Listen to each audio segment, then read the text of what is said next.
25 scholar mula sa kursong Bread and Pastry Production NC2 ng Technical Education and Skills Development Authority o TESDA Bicol ang nagsipagtapos nitong Biyernes, October 24 sa Genesis Colleges Incorporated sa Pili, Camarines Sur. Ilan sa bagong napatapos ng TESDA ang 47 anyos mula sa Iriga City na si Silva Salvadora at ang 34 anyos na si Sheila Bermal mula sa bayan ng Nabua, Camarines Sur na kapwa ay pinagpapasalamat ang pagkakataon na binuksan para sila'y makapag-aral at may pagkakitaan.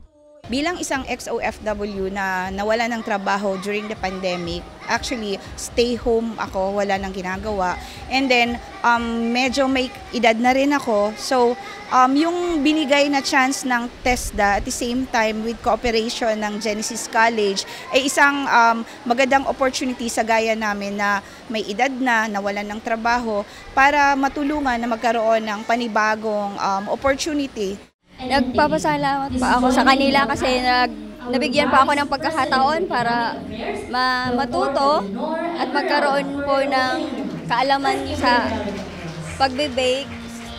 Salamat din po sa Ako Bicol Party List po kasi sobrang laking opportunity po nito para sa akin.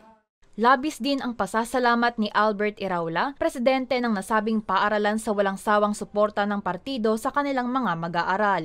Ito ay mga scholar to na napondohan po ng Ako Bicol Party List. So they are very thankful dahil mayroon silang opportunity na mag-aral dito sa Genesis Colleges.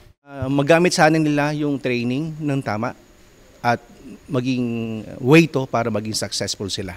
Naging kaagapay naman ng TESDA sa adikain nilang ito ang Ako Bicol Party List. So aside nung pag-graduate nila, mayroon pa po silang marireceive na toolkit. Ito po sa pakikipagtulungan po ng ating kapartner sa pag-aalaga at pag-asikaso, pagtuturo nila ng maayos ng Genesis College Incorporated.